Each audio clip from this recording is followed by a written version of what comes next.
Raul Marinho, muito obrigado aqui pela presença aqui com a gente. Raul Marinho é piloto e presidente desse Grupo Brasileiro de Segurança da Aviação Geral.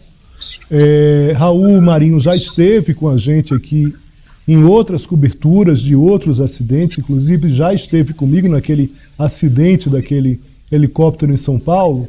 Raul, eu começo perguntando a você, para que você descreva um pouco dessa aeronave, essa aeronave que caiu, modelo e a própria segurança dessa aeronave. Mais uma vez, muito obrigado. Boa tarde. Ok, Léo. Boa tarde, na medida do possível, né? Boa tarde, Letícia. Essa aeronave, que é o ATR-72, ela é fabricada na França, é uma empresa subsidiária da Airbus, uma aeronave feita para o transporte regional. É um avião de extrema segurança. Ele é considerado mais seguro até do que os grandes jatos, porque como ele é um turbohélice, ele voa em velocidades menores, né? Então ele utiliza menos pista para pousar e para decolar. Então o projeto do avião, ele é totalmente seguro, é um avião certificado pelas autoridades da Europa, dos Estados Unidos, do Brasil, voa no mundo inteiro, tem um histórico aí de muitos anos voando, então o avião propriamente dito, ele é seguro. O que ocorre é que, pelas características da aeronave, ela voa a uma altitude por volta aí de 20 mil pés, alguma coisa por aí, que é uma altitude em que a atmosfera é um pouco mais complicada do que os jatos que voam em altitude mais elevada, né? Então, por isso que o pessoal reclama, mas ele balança muito. Não é que o avião balança muito, é que ele voa numa altitude em que a atmosfera é mais instável. E nessa altitude existe também, o que a Letícia comentou, uma probabilidade muito grande de ocorrer esse fenômeno meteorológico de formação de gelo sobre as asas. Não é exatamente em que se forma gelo no lugar e o avião bate no gelo. Isso é um outro caso, existe também, mas não é esse caso que a gente está falando. O que acontece é que existe uma água congelante, uma água a 0 grau, às vezes até abaixo de 0 grau, que ela não congelou ainda, mas no momento em que essa água muito fria colide com a asa, ela forma uma camada de gelo sobre a asa. Aí vai formando camadas e mais camadas de gelo, e essas camadas de gelo modificam a curvatura da asa. E quando essa curvatura da asa fica muito modificada, ela pode chegar a perder a sustentação, que foi o que o Lito falou, né? Então, o que acontece? No momento que essa curvatura está muito modificada, a aeronave perde a sustentação, ela deixa de ser um avião, ela passa a ser um paralelepípedo, né? Ela cai como uma pedra, porque ela não tem mais sustentação, ela não é mais um avião naquele momento. E isso está muito coerente com as imagens que a gente viu. A gente não sabe se foi isso que aconteceu, mas é bastante plausível que isso tenha acontecido, porque o fenômeno de formação de gelo sobre as asas, coincidindo com os boletins meteorológicos, como esse que você falou aí da Climatempo, leva à conclusão que aquele stall que levou a um parafuso chato, né, que a gente vê lá o avião rodando até o solo, praticamente sem nenhuma velocidade horizontal, só com velocidade vertical, tudo é muito coerente com formação de gelo sobre as asas, com o stall, com o parafuso chato. Então é essa que é a questão. Vamos lá, Raul, evidentemente, Raul e Letícia, a gente aqui está falando sobre hipóteses, a gente não está antecipando nenhuma situação. Todas as vezes que o Raul esteve com a gente nesses momentos de ou um acidente ou enfim, algum percalço ali envolvendo a aviação, a gente teve muito cuidado em dizer que a gente não está antecipando relatórios, não está antecipando os motivos, as causas do acidente. Mas dentro dessa questão, uma dessas hipóteses, essa questão do gelo, Raul, e que você fala dessa formação do gelo na asa.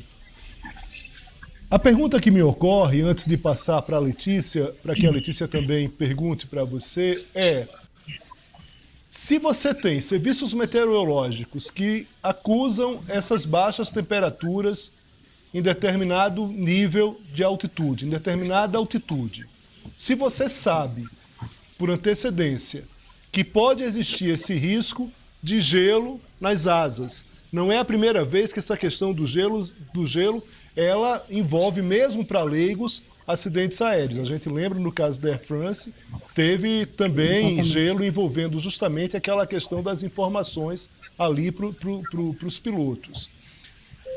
Dada essa questão que eu te coloco aqui, não seria possível esse avião voar numa altitude mais baixa para evitar justamente uma possibilidade de gelo nas asas, ou isso, dentro do que se sabe hoje, dentro dos parâmetros e dentro dos mecanismos e das técnicas, isso é impossível você controlar? Bem, então, deixa eu só começar aí respondendo a um detalhe que você citou, que é o do Air France, né? Aquele acidente do Air France, ele é totalmente diferente. Ele tem a ver com gelo, mas não é esse gelo. Aquele acidente do Air France, ele estava voando em uma formação de desenvolvimento vertical, chamada cúmulos nimbus, e ali sim tem gelo, gelo de verdade. Então, o avião se chocou com o gelo. Tanto é que uma hipótese, aliás, isso se levantou, né, é que o tubo de Pitot, que é o velocímetro do avião, né, é o dispositivo que capta a velocidade do vento, ele foi entupido pelo gelo. Então, ele realmente estava passando por uma formação que tinha gelo formado. Nesse caso, como eu falei anteriormente, ele não voou em direção ao gelo, ele estava voando com água, né, vapor d'água muito frio que se congelou no momento em que o avião passou. Mas muito bem, essa questão de formar gelo sobre as asas é muito comum, especialmente em países de clima mais frio. E vamos lembrar que esse avião é feito na França. Ele foi feito para o transporte aéreo regional europeu. E lá é mais comum ainda. Então, o fabricante, sabendo disso, ele instalou dispositivos chamados anti-ice ou de ice, né, nas asas. Então, a gente tem, por exemplo, a instalação de uma resistência elétrica parecida com a de um chuveiro, só que muito maior, né, que esquenta a superfície da asa para derreter o gelo se ele se formar. Ou então um equipamento pneumático chamado boots, que são superfícies emborrachadas em que, no caso de formação de gelo, ele fica fazendo uma espécie de uma massagem nessa borracha para quebrar o gelo. Então, isso acontece todo dia. Todo dia tem ATR voando em condições de formação de gelo e a gente não vê um ATR caindo todo dia, né? Então, o avião é preparado para isso. Além disso, os pilotos também são treinados para enfrentar condições de formação de gelo. Então, eles fazem treinamento em simulador anual, eventualmente mais de uma vez por ano, 2 vezes por ano ou mais, e eles são treinados para lidar com a situação, porque é esperado que eles enfrentem formação de gelo, né? Então, a cabine tem alarmes, a asa tem essa preparação, os pilotos sabem lidar com isso, 99,9% de certeza que o piloto sabia que ia passar por uma região de formação de gelo quando ele decolou. Então, assim, tudo é muito preparado, tudo é muito pensado para enfrentar uma situação dessas. A gente não sabe se for formação de gelo, a gente está aqui divagando, né? Fazendo aqui uma hipótese. É plausível? É plausível. Foi? Não sei. Pode ter sido. As investigações muitas vezes chegam a conclusões muito diferentes do que era óbvio, né? Entre aspas, inicialmente. Então, o que acontece é o seguinte: supondo que for formação de gelo, o avião tinha preparo para lidar com isso, os pilotos tinham treinamento. Por que isso não aconteceu? Não sei. aí que a investigação vai ter que se aprofundar. É essa a principal pergunta que a investigação vai ter que responder. Letícia, por favor, com você. Tudo bem, eu gostaria de, assim, toda vez que tem um acidente aéreo, e até queria relembrar os últimos, a gente teve o acidente da Gol, no Mato Grosso, se eu não me engano, em 2006, o acidente da TAM em 2007 em Congonhas, e o acidente com a Air France em 2009, né, na costa do Nordeste, de Pernambuco. Toda vez que a gente tem um grande acidente, a gente, enfim, fica ansioso, né? Porque todo mundo que viaja também se sente tocado por uma tragédia dessas, enfim, que é muita gente. E, ao mesmo tempo, a gente sabe que não é um só fator que leva a um acidente. Então, assim, o gelo, ele poderia ter contribuído, mas pelo que você disse, também não seria, obviamente, um único fator. Tem um conjunto ali de fatores que podem ter levado a esse acidente. Queria que você falasse um pouquinho como é que são os passos, né, para essa investigação avançar e como é que são os trâmites a partir de agora. Então, o CENIPA, os investigadores do CENIPA, eles têm protocolos de investigação, né? É uma espécie de um checklist, né? Em que ele vai lá ticando, ele vai investigando todas as possibilidades, até as mais remotas, e ele vai ali verificando. Isso aqui, essa possibilidade X aqui, pode ter acontecido? Então, lança a hipótese. Aí, pode ou não pode. Então, ele vai ticando isso. Então, vamos supor, supondo que chegou uma hora e ele chegou lá no item de formação de gelo. Pode ter acontecido? Pode. A aeronave estava com o equipamento funcionando? Aí ele vai ter que fazer perícias, né, nos destroços e chegar à conclusão, se possível, né, se esse equipamento estava ou não estava funcionando. Aí ele vai lá na manutenção da Voipaz e vai pedir ali para o chefe da manutenção os registros de manutenção. Aquele equipamento anti-ice, de ice, ele sofreu alguma manutenção nos últimos meses, no último ano? Quando foi a última vez que esse equipamento foi verificado, que teve uma peça trocada, etc. Esse piloto, como é que ele foi na avaliação, no treinamento? Vão pegar as fichas dele de treinamento, verificar se foi feito realmente o treinamento para lidar com formação de gelo, se ele passou nesse treinamento, se o instrutor anotou alguma coisa. Então, a equipe... Por que demora tanto, né? A gente fica nessa angústia, a gente quer saber na hora tal, e passam-se meses, até ano, e o CENIPA não mostra, tal. Pô, será que o CENIPA é todo mundo vagabundo lá, todo mundo lerdo? Não, é porque a investigação é muito complexa. Você tem que investigar diversas coisas, tem que verificar a documentação, você tem... Nesse caso, em particular, que a aeronave era francesa, virão investigadores da autoridade francesa para o Brasil, vão colaborar, vão abrir a caixa preta, as caixas pretas, né? Tem uma caixa que grava só voz, a outra que grava os dados do voo. Eles vão pegar os destroços que forem possíveis, levar para fazer análises, como eu disse, entrevistar o pessoal de manutenção, o pessoal de instrução, o fornecedor dos equipamentos, das peças, vão investigar como é que o fornecedor do fornecedor forneceu aquela peça, se tem algum histórico, se tem alguma coisa. Enfim, é muito extensa, uma investigação dessa é muito extensa, muita gente vai trabalhar nisso por muitos meses para poder chegar a uma conclusão. Pergunta aqui da produção do SBT Brasil, que pergunta o seguinte: quais as condições das pessoas numa queda assim?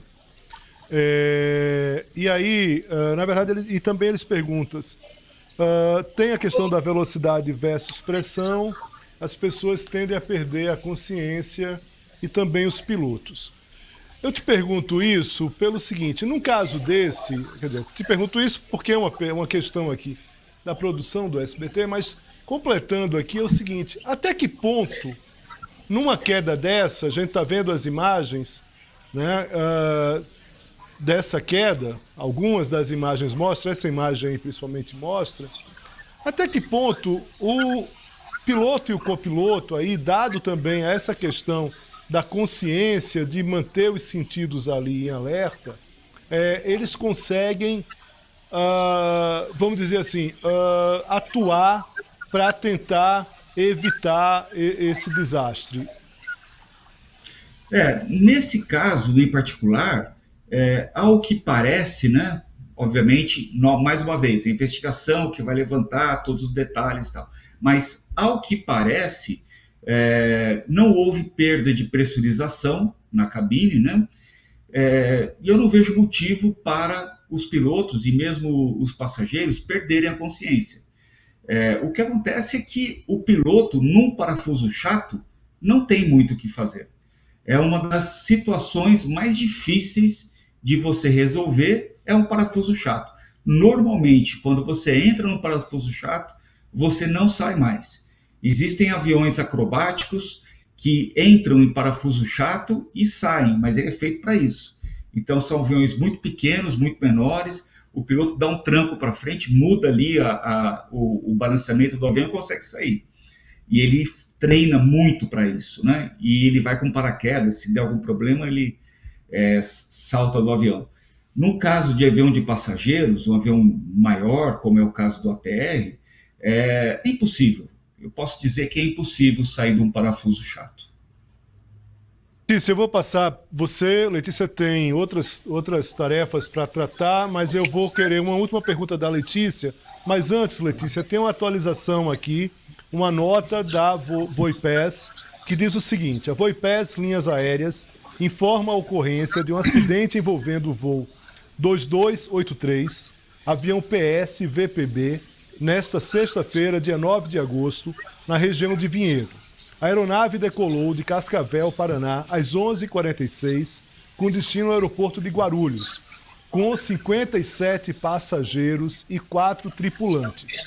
A gente tem aí uma atualização em relação ao número de pessoas a bordo. Segundo a Voipes, estavam a bordo 61 pessoas. A companhia lamenta informar que todas as 61 pessoas a bordo do voo 2283 faleceram no local. Neste momento, a Voipes Linhas Aéreas prioriza prestar irrestrita assistência às famílias das vítimas e colabora efetivamente com as autoridades para apuração das causas do acidente. E aí ele dá aqui um número, um 0800, que eu vou passar aqui. Informações para familiares, colaboradores e interessados também podem ser obtidas por meio do telefone. Vamos lá. 0800 94 19 712. Disponível 24 horas. Vou repetir. 0800 94 197 12. Letícia, com você, uma última questão, por favor. Eu acho que é interessante a gente perguntar para você, Raul, o que significa esse acidente especificamente para a nossa aviação. A gente fez uma reportagem recentemente no SBT News falando que a gente teve um recorde de mortes em acidentes aéreos nos últimos 10 anos, se não me engano. Mas o que eram esses acidentes? Geralmente com aeronaves menores. A gente teve vários acidentes em sequência com aeronaves não comerciais. Os acidentes com aeronaves comerciais são mais raros. Eu queria entender o que significa esse acidente e por que geralmente a gente tem esses outros aviões como maior foco, né, dos problemas, mesmo que não necessariamente haja vítimas fatais, mas incidentes também, não só acidentes mais graves, né? Uhum. A gente não tem um acidente com uma aeronave de linha aérea, né, desde 2007, acidente em solo brasileiro, né? A gente teve ali, como você mesma disse, o acidente de 2009 da Air France, que ocorreu em águas internacionais, mas aqui em solo brasileiro, desde 2007, são 17 anos com 0 acidentes, que é um resultado fantástico, né? E, infelizmente, neste ano aconteceu esse acidente. O que acontece é que a regulamentação da ANAC, e não só da ANAC, né, de todas as autoridades do mundo, elas são tanto mais rígidas quanto maior o risco que aquela operação oferece para a sociedade. Então, uma operação de linha aérea com esses aviões de grande porte tem regras de segurança extremamente rígidas. Elas são pensadas para mitigar a possibilidade de acidentes ao menor patamar possível, independente de custo, independente de qualquer outra coisa.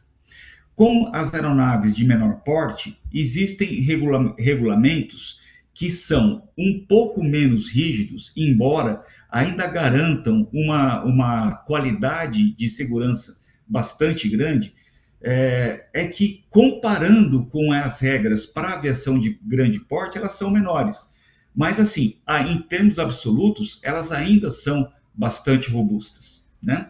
Então, um táxi aéreo, não me lembro agora o número, mas um dia desse eu fiz uma comparação. A quantidade de acidentes de linha aérea é o seguinte: é esperado que depois de 8 viagens da Terra a Marte ocorra um acidente, ou seja, a possibilidade é muito remota, né? E no caso do táxi aéreo, você tem que fazer 20 viagens da Terra à Lua para ocorrer um acidente, que também é muito remoto, porém menos remoto do que você ir para Marte 8 vezes, né? Então, o que eu quero dizer é que toda a aviação brasileira regular, né, pelo menos, não estou falando aí de avião de traficante, de gente que transgride todas as regras e opera de maneira marginal, ou então de operações que são intrinsecamente mais arriscadas, como é o caso da aviação agrícola, por exemplo. Se espera que numa operação a baixa altura, como é muito próximo ao solo, como é a aviação agrícola, essa aviação tenha um índice de acidentes maior do que os outros segmentos. Isso faz parte. Assim como na instrução, a pessoa está aprendendo a voar, espera-se que ocorra mais acidentes do que com pilotos experientes, certo? Então, tudo isso entra na conta dessa aviação de pequeno porte que você está citando. Então, mas, de qualquer maneira, a taxa de acidentes em todos os segmentos da aviação civil são muito pequenas, certo? Por que se tem que tomar um cuidado especial com a linha aérea? Esse número, a gente fala, nossa, mas aumentou muito a taxa de acidentes dessa aviação de pequeno porte. Acontece que a quantidade total de vítimas de todos os acidentes dessa aviação de pequeno porte é muito inferior à quantidade de acidentes que aconteceu hoje, por exemplo. Então, um número mais ou menos aí 30, 35 vítimas fatais por ano nessa aviação de pequeno porte, só aqui morreram 61, né? Então já são, só aqui a gente tem 2 anos de acidente. O acidente da TAM lá de 2007, que foram 199, 5, 6 anos, entendeu? Então, assim, o impacto que essa operação de grande porte tem nas estatísticas de vítimas é muito grande. Por isso que ela é tão bem cuidada pela ANAC. Muito bem, Letícia, muito obrigado pela gentileza aqui, pela participação. Bom trabalho para a gente. Forte abraço. Eu agradeço. Até mais. Letícia, foi um prazer. Obrigada, Raul. Prazer. Pessoal, Raul, você vai me pedir, eu vou te pedir licença, eu vou chamar para a nossa conversa o Murilo Fagundes, que está em Brasília e tem informações também sobre o acidente. Murilo também participa dessa conversa com a gente. Murilo, muito obrigado pela gentileza aqui. Agradecendo a você, pergunto, o presidente Lula chegou a se pronunciar sobre essa tragédia, não? Exatamente, Léo. O presidente se pronunciou sim, ele está participando de alguns eventos em Santa Catarina, não está aqui em Brasília, mas o presidente ficou sabendo do ocorrido e logo então se pronunciou ali ao público que estava com ele nesse evento em Santa Catarina. Vamos trazendo aqui, Léo, uma linha do tempo, um retrospecto, cronológico dos fatos de hoje. 1h20 da tarde, então, o voo ocorria dentro da normalidade nesse trajeto, então. Só que 1h21 da tarde, às 13h21, a aeronave não respondeu mais às chamadas do controle de aproximação de São Paulo. 1h22 houve a perda do contato radar com a central, então, desse radar das informações. Então, 1h22 foi o momento, o minuto em que houve a perda de comunicação dessa aeronave com os órgãos ali responsáveis. Às 14h45, então, o presidente Lula se pronuncia. Nesse evento, ali das Forças Armadas, em Santa Catarina, o presidente Lula pede 1 minuto de silêncio e traz a informação de que todos haviam morrido. O presidente usa até a palavra parece. Ele não dá ali 100% de certeza, mas ao pedir 1 minuto de silêncio, ele diz, parece que todos morreram. Antes de continuar com as repercussões aqui em Brasília, Brasília está empolvorosa com esse fato, né, que é lamentável, muito triste. Antes de continuar com as repercussões, a gente vai trazer para quem nos acompanha aqui no Poder Expresso como foi essa fala do presidente por volta das 14h45. Primeiro, eu tenho que ser portador de uma notícia muito ruim e que eu queria que todos se colocassem de pé para que a gente fizesse 1 minuto de silêncio, porque acaba de cair um avião na cidade de Vinhedo, de São Paulo, com 58 passageiros e 4 tripulantes, e parece que todos morreram. Então eu queria pedir 1 minuto de silêncio para as vítimas.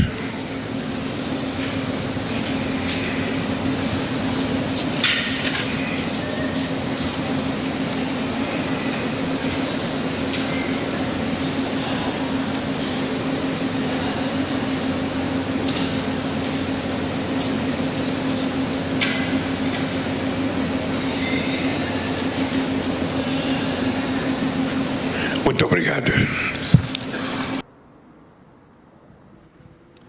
Pois é, essa foi a primeira fala, então, a fala do presidente Lula às 14h45, cerca de 1 hora depois do fatídico acidente, e depois da fala do presidente, outras ações começaram a ser divulgadas, como, por exemplo, a formação de um gabinete de crise formado ali pelo governo do estado de São Paulo, pelo governo também do Paraná e por outros integrantes do governo federal, como o Ministério de Portos e Aeroportos e também a Polícia Federal. Então, a gente teve aí o anúncio feito pelo governador Tarcísio de Freitas, que inclusive, Léo, participava de um encontro com os governadores da região sudeste. Eles estavam no Espírito Santo, ali numa região turística do Espírito Santo, e cancelaram esse encontro com os governadores do Sudeste e do Sul.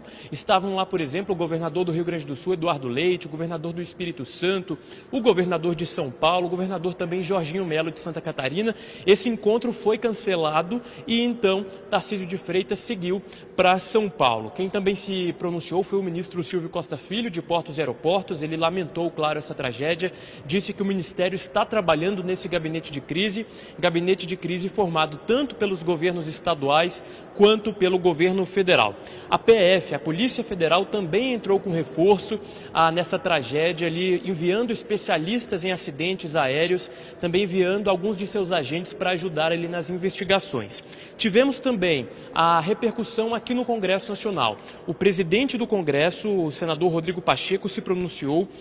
Ele prestou ali, o seu pesar por essas mortes, sua solidariedade aos familiares e também disse que as causas do acidente devem ser identificadas com celeridade, o quanto antes. E tivemos agora a informação da coletiva de imprensa do CENIPA, que é o órgão responsável por evitar essas tragédias, por prevenir essas tragédias, que deve começar em instantes aqui em Brasília, essa coletiva de imprensa conduzida pela Força Aérea Brasileira. Léo.